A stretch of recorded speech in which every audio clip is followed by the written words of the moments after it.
최근에 한 영화 배우의 스캔들로 떠들썩합니다. 소년 시절에 이 청소년 시절에 지었던 죄로 인해서 다시금 논란이 된 것이죠. 뿐만 아니라 또 최근에 이 유명한 의학 저서를 낸 한 의사가 저속 노화라는 책을 냈던 한 유명한 의사가 또 실제와 다른 이미지와 다른 그 모습으로 이 많은 사람들의 구설수에 오른 것들을 듣게 됩니다. 특별히 오늘 우리가 살아가고 있는 시대는 사람들의 이 평판, 다른 사람들이 나를 어떻게 보는가, 이 이미지가 매우 중요한 시대를 살아가고 있죠. 그렇기 때문에 우리들, 평범한 우리들조차도 다른 사람들에게 내가 어떠한 사람으로 비춰지는가에 신경을 더 많이 쓰는 그 시대를 살아가고 있습니다. 겉으로는 사람들에게 인정받는 것 같지만 실제로 그 깊은 속내를 들여다보면 그렇지 않을 때가 많다라는 거예요. 그래서 오늘 말씀의 제목처럼 평판을 넘어 실제로 살아가는 것이 우리 신앙의 정말 중요한 과제인 줄 믿습니다. 오늘 함께 읽었던 이 본문에 나오는 이 사대교회는 겉으로는 큰 문제가 있지는 않습니다. 눈에 보이는 박해가 없었어요. 교회 안에 니골라당이나 발람이나 이세벨과 같은 다른 거짓 선지자나 이단의 가르침도 드러나지 않았습니다. 심각한 분열이나 갈등도 있지 않았어요. 겉으로 보기에는 전혀 문제가 없어 보입니다. 그런데 문제는 문제가 없다는 데 있다는 거예요. 박해가 있으면 어떻습니까? 영적으로 긴장해서 깨어 있게 돼요. 갈등이 있으면 어떻습니까? 사람과 사람 사이에서도 갈등이 생기면 사람이 자기 자신을 돌아보게 됩니다. 혹여라도 이 갈등의 원인이 처음에는 상대방에게 있다고 생각하지만 그 갈등이 깊어질 때 다시금 자기를 돌아볼 때가 있다라는 것이죠. 내면을 돌아볼 때가 있습니다. 갈등이 생기면 나 자신을 한번 돌아볼 수 있는 시간을 갖게 마련이죠. 그리고 이단들의 가르침이 있으면 어떻습니까? 말씀을 바로 잡게 됩니다. 그런데 안타깝게도 이 사대교회에는 박해도 없었고 갈등도 없었고 이단도 없었다라는 거예요. 이 정도면 괜찮지, 큰 문제 없어라는 이 무사 안일주의에 빠졌던 교회가 바로 이 사대교회였습니다. 우리도 마찬가지 아닐까 생각이 들어요. 삶에 문제가 생기면 어떻습니까? 눈에 보이는 문제가 생기면 아차 싶죠. 혹시나 이 문제가 내가 하나님과의 관계가 소홀해져서 생기는 것이 아닌가 싶어서 기도의 자리를 찾게 되고요. 말씀을 붙잡게 되고 더 하나님을 찾게 되는 경우들이 생긴다는 것입니다. 그런데 눈에 띄는 큰 죄도 없고 교회도 잘 나가고 사람들도 나를 좋은 집사, 성도, 직분자로 봐주면 어떻습니까? 우리는 큰 문제 없이 교회에 출석하면서 신앙생활을 하며 그렇게 지내게 됩니다. 이 정도면 됐지 하는 생각이 우리 마음에도 든다라는 거예요. 사대교회가 딱 그랬던 교회입니다. 그런데 주님은 사대교회를 향해서 이렇게 말씀하십니다. 3장 1절 하반절 말씀 제가 한번 읽어보겠습니다. 내가 살았다 하는 이름은 가졌으나 죽은 자로다. 이름, 평판이 있다라는 것이죠. 주변 교회와 주변 지역에 어떠하다라는 평판은 가지고 있지만 실제로는 그렇지 못하다라는 것을 주님께서 말씀해 주고 계세요. 저 교회는 안정된 교회야. 문제가 없어. 재정도 튼튼하고 시스템도 잘 갖추고 모범적인 교회처럼 보일 수 있습니다. 사람들의 눈에는 괜찮아 보일 수 있고 건강해 보일 수 있다라는 것이죠. 그러나 주님의 진단은 완전히 달랐습니다. 너희가 살았다 하는 이름은 가졌으나 죽은 자로다라는 것이죠. 생명력이 없다라고 책망을 하고 계세요. 그리고 주님은 사대 교회를 향해서 3장 2절 하반절에서 이렇게 말씀하십니다. 내 하나님 앞에 내 행위가 온전한 것을 찾지 못하였나니. 교회 전체가 하나님 앞에 이미 많이 무너진 삶을 살아가고 있었다라는 것이죠. 교회 전체, 성도 한 사람 한 사람, 그 교회 자체가 하나님 앞에서 바로 살아가고 있지 못했고 생명력이 없는 신앙생활을 하고 있었다라고 예수님께서 무거운 질책의 말씀을 하고 계십니다. 우리가 앞서서 요한계시록의 다른 교회들을 보면요, 주님께서 특징이 뭡니까? 책망을 하세요. 책망을 하시지만 책망을 하시기 전에 반드시 칭찬을 하십니다. 책망을 하시지만 내가 너의 수고와 인내와 믿음을 안다. 이렇게 칭찬의 말씀을 해주셨어요. 그런데 어찌된 일인지 사대 교회를 향해서는 칭찬의 말씀이 없어요. 책망만 하고 있다라는 것이죠. 왜 예수님께서 이렇게 책망을 하실까요? 사대 교회를 싫어해서 그렇겠습니까? 그렇지 않죠. 주님께서 사대 교회를 강력하게 책망하는 것은 그들을 각성시켜서 정말 하나님께서 기뻐하시는 모습으로 살아가기 위해서 책망을 하고 계시는 거예요.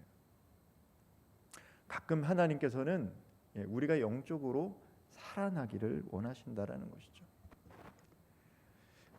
제가 조심스럽지만 제가 예전에 전도사 시절에 새벽 기도회를 나갔었을 때였습니다. 그때 당시에 이제 부목사님들이 일주일씩 설교 말씀을 하고 전임 전도사는 예배당 앞에서 안내를 섰어요.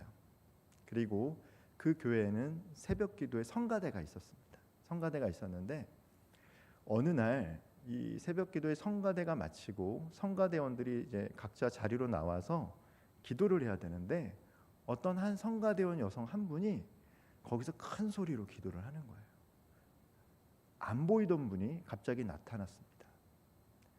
어느 날 새벽기도 설교를 인도하시는 목사님이 저에게 부탁을 하셨어요. 최 전도사님, 저분이 아무래도 좀 이상해요.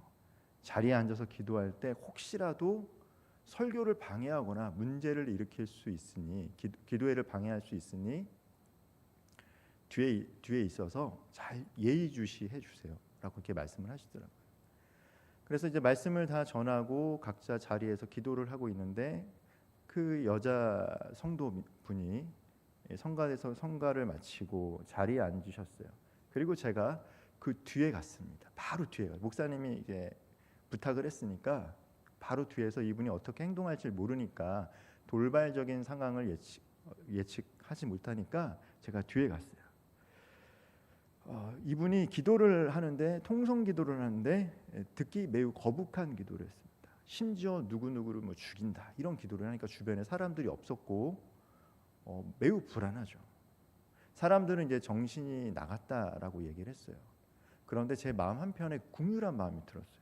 이분은 어쩌면 정신이 이상한 사람이 아니라 귀신 들린 사람일 수도 있겠다. 그래서 제가 그 뒤에서 기도를 이렇게 했습니다. 주님, 내게 은과 금은 없지만 내게 있는 것으로 이 사람을 사랑하는 마음으로 기도합니다. 악한 것이 물러나게 해주십시오. 눈을 감고 이렇게 기도를 하고 있는데 사람이 인기척이라는 게 있잖아요. 기도를 하는데 갑자기 옆에 인기척이 느껴지는 거예요. 그래서 기도를 하다 말고 눈을 딱 떴는데 제 앞에 있어야 될 그분이 제 옆에서 저를 빤히 이렇게 쳐다보고 있습니다. 그러면서 저에게 했던 말이 있어요. 야, 그걸로는 안 돼. 목욕 제기하고 물 떠놓고 기도해. 그리고 저를 씩 보고 떠나갔어요. 갑자기 소름이 돋았어요. 저 안에 있는 게 뭔지는 모르겠는데 나의 실체를 아는구나. 너가 그렇게 기도한다고 내가 떠나가지 않아 라고 저에게 얘기를 해준 거예요. 근데 그게 이 새벽 기도로만 끝나면 좋은데 주일날 또 안내를 섰습니다. 전도사님들이 예배당 뒷에서 안내를 쓰는데 안내를 쓰고 있는데 그분이 제 옆에 또 앉는 거예요. 그러니까 너무 두려웠어요. 이 안에 뭐가 있는지는 모르겠지만 나의 실체를 알고 있구나. 까발릴 수 있겠구나. 그래서 피했습니다. 제 모습이 그랬다라는 것이죠. 기도하는 척 했지만, 내가 기도하면 이 약한 것을 물러낼 수 있다라고 생각을 했지만 실상은 그렇지 못했어요. 그것이 그때 당시에 저의 영적인 상태였다라는 것을, 그 안에 어떤 것이 있는지는 모르지만 그것을 통해서 제게 말씀해 준 경험이 있습니다. 4대 교회가 그랬던 교회예요. 겉은 멀쩡해 보여요. 모든 것을 갖춘 것처럼 보여요. 그러나 생명력이 없었어요. 생명력이 없는 교회가 바로 4대 교회였어요. 그래서 주님은 책망하시면서 속으로 힘을 잃어가는 4대 교회에게 어떻게 회복시키실 것을 두 가지를 크게 말씀해 주고 계십니다. 첫째가 무엇입니까? 영적으로 각성하여 그 남은 바 죽게 된 것을 굳건하게 하라는 거예요. 영적으로 각성하라는 거예요. 3장 2절 상반절 말씀을 제가 한번 읽어보겠습니다. 너는 일깨어 그 남은 바 죽게 된 것을 굳건하게 하라. 여기에서 일깨우다라는 말은 단순히 잠에서 깨다라는 정도가 아니에요. 잠자지 말고 깨어 있으라는 말은 말 그대로 육체적으로 잠자지 말라는 의미가 아니죠. 영적으로 각성되어 있으라는 얘기예요. 이 4대 성은요, 난공불락의 성으로 잘 유명합니다. 사람들이 절대 침략할 수가 없었어요. 그런데 이 4대 성이 두 번 침략당했는데 그게 바로 고레스 왕과 안티오코스 3세 때예요. 경비병들이 잠들다가 그 성이 침략을 당했다라는 것이죠. 방심으로 말미암아 무너졌던 도시, 그것이 바로 4대가 교회에 있던 그 도시였고 4대 교회도 그 한가운데 있었습니다. 부유함과 안락함, 우리는 괜찮다라는 자기 만족에 피해 영적으로 깊이 잠들어 버린 것이죠. 주님은 오늘 우리에게도 똑같이 말씀하십니다. 이제 깨어나라. 내가 어디 있는지 보아라. 우리 스스로는 이 정도면 괜찮겠지라고 생각할 수 있지만 깨어 있어야 돼요. 눈에 보이는 큰 문제가 없지만 기도가 식어 있고 말씀이 형식화되고 예배가 습관이 되어버리면 이미 영적으로 위험 신호가 켜진 것입니다. 이 영적인 위기는 큰 죄를 지었을 때라기보다는 그 전이죠. 영적으로 무뎌져 가지고 이것이 죄인지 아닌지도 모르는 상태일 때예요. 그래서 주님은 영혼을 깨우라고 말씀하시는 거예요. 그렇지만 주님은 4대 교회를 향해서 완전히 끝났다라고 평가하지는 않았어요. 아직 그들 가운데 남은 것이 있다라고 평가해주고 있어요. 그래서 꺼지지 않는 불씨가 있다라는 것이죠. 그 불씨를 키우길 원하셨다라는 거예요. 우리도 어쩌면 그럴 수 있어요. 때로는 예배의 자리를 지키는 것이 쉽지 않을 수가 있습니다. 육신이 지치고 마음이 심란해서 예배의 자리를 가기가 어려울 때가 있습니다. 심령이 메마를 때가 있고 마음이 메마를 때 어떻습니까? 성경을 읽어도 감동이 되지 않고 목사님들이 말씀을 전해도 들리지 않을 때가 있죠. 기도를 해보고 싶지만, 작정하고 기도를 하고 싶지만 기도할 마음이 생기지 않을 때도 있어요.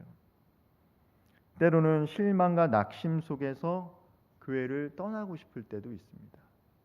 내가 여기 머물러서는 안 되겠다. 사람으로 인해서 실망하고 낙심해서 떠나고 싶을 때도 있어요. 그러나 그럼에도 불구하고 그 자리를 지키려고 하고 그곳에서 주님의 은혜를 간구하려고 하는 것이 바로 남은 것인 것이죠. 주님은 그 작은 믿음의 불씨를 가지고도 다시 회복시키실 수 있는 분이라는 거예요. 두 번째로, 처음 예수 그리스도를 믿었을 때를 생각하고 회개하라고 말씀하고 계세요. 요한계시록 3장 3절 말씀을 같이 한번 읽어보도록 하겠습니다. 그러므로 내가 어떻게 받았으며 어떻게 들었는지 생각하고 지켜 회개하라. 만일 일깨지 아니하면 내가 도둑같이 이르니 어느 때에 내게 이르는지 내가 알지 못하리라. 중요한 단어 두 가지가 동사가 나오는데요. 생각하라, 회개하라는 거예요. 주님은 사대교회에 전혀 새로운 것을 요구하지는 않으세요. 이들에게 뭔가 새로운 것을 요구하지 않으셨습니다. 무엇을 생각하라고 말씀하셨어요? 처음 것을 생각하라는 거예요. 처음 것을 생각하라. 예수 처음 믿었을 때를 한번 생각했으면 좋겠다라는 것이죠. 그때 예수를 처음 믿었을 때의 그 감격, 그것들을 좀 기억하길 원한다는 거예요. 예수님을 처음 영접했을 때의 그 기쁨, 그것을 기억하길 원했어요. 그렇다면 이 사대교회는 그 기억과 기쁨을 잃어버리고 살아갔다는 것이죠. 처음에는 예수님 믿어서 너무 기뻤는데 그 기쁨이 기억나질 않아요. 그래서 예수님께서는 다른 새로운 것을 하지 말고 예수님 만났을 때의 그 기쁨을 기억했으면 좋겠다라고 책망하고 계시는 거예요. 내가 처음 어떻게 나를 받아들였는지 그 복음을, 그 가르침을, 그때의 마음을 지금 다시 붙잡고 살아갔으면 좋겠다라고 얘기해요. 예수님을 처음 믿었을 때를 한번 생각해 보십시오. 그때는 매우 단순하고 순수했어요. 말씀대로 내가 정직하게 살아가려고 노력했고 예배의 자리에서 은혜 받기 위해서 사모하는 마음이 있었어요. 그런데 성경에 대한 지식은 더 쌓이고 직분은 받았지만 예수 그리스도를 향한 그 첫사랑과 마음을 잃어버리고 기억하지 못하니까 어떻습니까? 말씀은 많이 알고 받지만 그렇게 살아가고자 하는 치열함이 사라지게 돼요. 예배도 때로는 형식적으로 드릴 때가 있다라는 것이죠. 사람들 앞에서의 체면과 평판이 커질수록 하나님 앞에서 하나님을 향한 그 진실한 마음이 작아질 때가 있다라는 거예요. 신앙생활을 하면서도 교회 안에서 다른 사람들이 나를 어떻게 봐줄까, 거기에 더 신경을 쓴다라는 것이죠.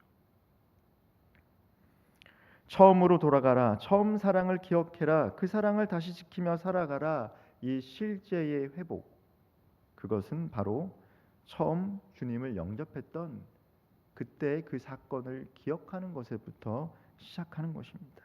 그리고 주님은 한 걸음 더 나아가 회개하라고 말씀하고 계세요. 회개라는 것은 무엇입니까? 단지 눈물 흘리면서 내가 잘못했습니다라고 말하는 것이 아니죠. 회개란 삶의 방향성이 바뀌는 것을 말하고 있어요. 사대교회는 복음을 처음 받았을 때와는 분명 다른 방향으로 걸어가고 있었던 것 같아요. 처음에는 주님을 향해, 십자가를 향해, 영원한 생명을 향해 걸어갔던 그들의 발걸음이 어느새 사람들의 소리에, 평판에, 안락함에, 세상적인 성공을 향해 걸어가고 있었습니다. 주님은 그 길에서 지금 사대교회 성도들을 향해서 다시금 돌아오라고 말씀하고 있어요. 말씀보다 사람의 눈을 더 의식하던 습관에서 돌아오라는 거예요. 겉으로만 신앙인의 모습으로 살던 모습을 멈추고 하나님 앞에서 정직해지는 것, 이것이 바로 회개의 모습입니다. 이 사대교회의 이야기를 듣다 보면은, 책망의 말씀을 듣다 보면은 참 마음이 무겁죠. 그러나 이 복음이라는 것은 무엇입니까? 책망으로만 끝나지 않아요. 절망으로 끝나지 않습니다. 주님은 사대교회를 향해 너희는 죽었다라고 말씀하시지만 소망의 약속도 함께 하고 계세요. 요한계시록 3장 4절의 말씀 제가 한번 읽어보겠습니다. 그러나 사대의 그 옷을 더럽히지 아니한 자 몇 명이 내게 있어 흰 옷을 입고 나와 함께 다니리니 그들은 합당한 자인 영고라. 여기서 몇 명이라는 말은 숫자가 많지 않다라는 것이죠. 사대교회에는 적은 무리가 있었지만 그들은 어떤 사람들입니까? 흰 옷을 입고 다녔다라는 거예요. 겉으로 보기에 사대교회가 평안해 보였지만 주님의 눈에는 그들이 다 죽은 사람들이었습니다. 그러나 소수 흰옷을 입은 사람들은 죽어있는 사람들 가운데 살아있는 사람들이라는 거예요. 특별히 그 옷을 더럽히지 아니하였다라는 것은 도덕적으로 윤리적으로 깨끗한 삶을 살아갔다라는 의미를 넘어서서 진리를 가지고 세상에서 타협하지 않고 몸부림치며 살아갔다라는 것을 의미합니다. 정말 예수님의 말씀을 있는 그대로 받아들여서 그 말씀을 내 삶 가운데 실제화시키려고 몸부림치고 고분분투했던 사람들, 그 사람들을 향해서 주님은 흰옷을 입은 자다라고 말씀해주고 계세요. 즉 끝까지 믿음을 지켜서 이기는 자라는 칭함을 받은 자들입니다. 그리고 이들을 향해 우리 주님께서는 세 가지를 약속해주고 계세요. 요한계시록 3장 5절 말씀을 같이 한번 읽어보도록 하겠습니다. 이기는 자는 이와 같이 흰옷을 입을 것이요 내가 그 이름을 생명책에서 결코 지우지 아니하고 그 이름을 내 아버지 앞과 그의 천사들 앞에서 시인하리라. 이 약속은 사대교회 성도들, 특별히 몇몇 그 소수의 성도들을 향해서만 하시는 말씀이 아니라 오늘을 살아가고 있는 남은 자들을 향해서 우리 주님께서 분명하게 약속하시는 말씀입니다. 이기는 자에게 주님 앞에서 말씀을 붙잡고 다른 사람이 나를 어떻게 보는가 그 이미지와 평판보다는 정말 그 말씀대로 몸부림치며 살아가고자 하는 그 흰옷을 입은 사람들에게 주어지는 세 가지 약속의 말씀이 있다는 것이죠. 첫 번째로 이기는 자는 흰옷을 입을 것이다 라고 약속하고 있어요. 우리는 어떤 옷을 입을까 매주 신경을 씁니다. 매일 직장을 나갈 때 혹은 주일날 올 때 옷에 신경 쓸 수밖에 없어요. 내가 무엇을 입어야지 신경을 씁니다. 그런데 우리가 정말 신경 써야 될 것은 무엇입니까? 다른 사람들이 내가 어떠한 옷을 입었는지 보다 하나님 보시기에 내가 어떠한 옷을 입고 살아가는지가 더 중요하다는 거예요.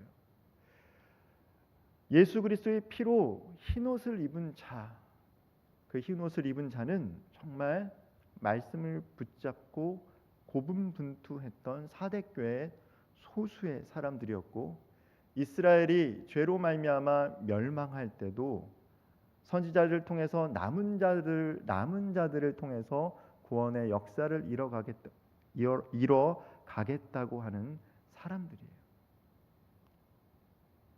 그리고 오늘날도 우리 주님께서는 그러한 성도들을 향해서 그들에게 흰옷을 입게 해줄 것이다 라고 말씀하십니다.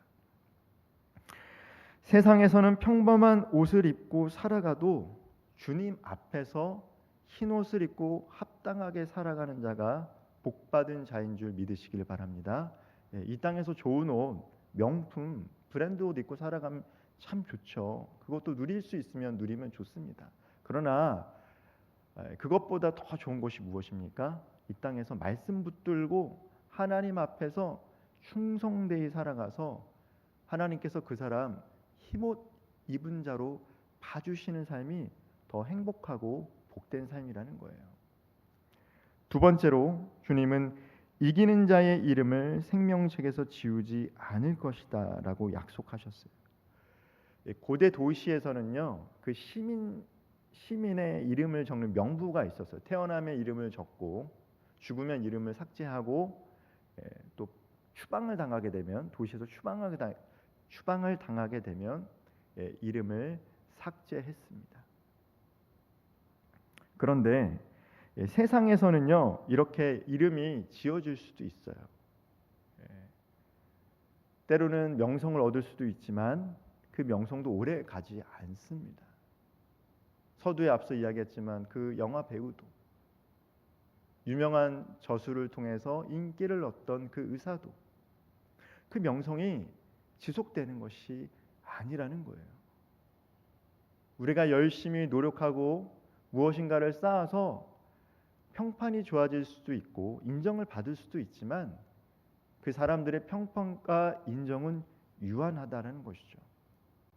그런데 오늘 주님께서 흰옷을 입을 뿐만 아니라 이기는 자, 그들은 하나님의 그 생명책에서 이름이 지워지지 않을 것이다라는 약속을 해주셨다는 것이죠.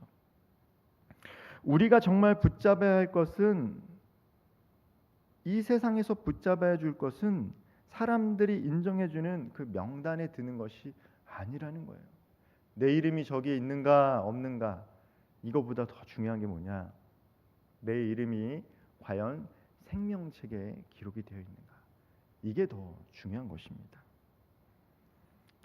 세 번째로요, 주님은 이기는 자는 하나님과 천사들 앞에서 인정받을 것이다 라고 약속해 주세요. 사랑하는 성도 여러분, 어느 권위 있는 사람이, 유명한 사람이 많은 사람들 앞에서 내 이름을 불러주고 지명해 주면 어떻습니까? 뿌듯하죠.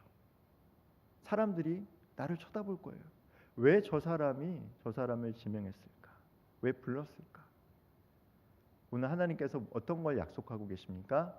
나중에 하나님 앞과 천사들 앞에서 그 이름을 불러주신다라는 거예요. 사람들에게 어떻게 불려지는지보다 더 중요한 것이 무엇입니까? 하나님께 어떻게 불려지는지가 더 중요한 거예요. 주님의 인정을 받는 것이 더 중요하다는 것이죠. 사람들 앞에서 유명 인사가 되지 않아도 괜찮습니다. 사람들이 날 몰라줘도 괜찮아요. 그러나 주님께서 내 사람이다라고 불러주는 것, 이것이 정말 중요한 것이고 그것 하나만으로 충분하다 믿고 살아갈 수 있는 우리 성도님들 되기를 소망합니다. 많은 사람들이 특별히 한국에서 살아가기가 어렵다라고 합니다. 특별히 10대부터 40대까지 사망률 제일 1위가 무엇입니까? 자살이에요. 노년으로 갈수록 다른 질병이 있지만 40대까지도, 이제는 40대까지도 사망률 1위가 자살입니다. 왜 많은 사람들이 스스로 생을 마감합니까? 다른 사람들에 대한 그 시선, 비교, 물론 외로움도 있고 정신적인 문제도 있지만 여기서 자유로울 수 없다라는 것이죠. 다른 사람들은 저렇게 살아가는데 나는 이렇게 살아가야 되는가? 중요한 것은 무엇입니까? 복음은 무엇이에요? 다른 사람들의 인정과 평판보다 내가 하나님 앞에서 어떠한 존재로 부르심을 받았고 어떻게 살아가고 있는가를 받아들이는 것이 더 중요한 것이죠. 간혹 사람들 중에 많은 것을 이루고 많은 것을 배우는 사람이지만 자존감이 낮은 사람이 있어요. 그만큼 배웠고 그만큼 가졌으면 충분한데 자격지심이 있어서 조금만 그것을 건드리면 화를 내시는 분들이 있습니다. 감히 나를 어떻게 보고. 그게 무엇이 중요해요? 다른 사람들이 우리를 어떻게 보는 게 뭐가 중요합니까? 하나님이 나를 어떻게 봐주는가? 내가 어떤 존재인가? 그것을 알고 살아가는 것이 복된 인생이고 그것이 바로 복음이라는 것이죠. 그렇기 때문에 복음을 받아들이게 되면 어떻습니까? 우리가 다른 사람들과 비교하는 인생을 그치고 다른 사람들의 인정에 목말라 하지 않고 하나님 안에서 참된 자유를 누리고 살아갈 수 있게 되는 것이죠. 사랑하는 성도 여러분, 세상이 주는 평가에 매이지 않고 주님이 약속하신 영원한 실제를 바라보며 살아갈 수 있기를 소망합니다. 우리가 붙잡아야 될 것은 무엇입니까? 흰옷과 생명책과 주님의 시인이에요. 이것을 꼭 기억하며 가셨으면 좋겠습니다. 이것이 아닌 다른 것을 가지고 살아가면 우리는 신앙생활을 하면서도 다른 사람들이 나를 어떻게 봐줄까? 내가 어떤 사람으로 비칠까?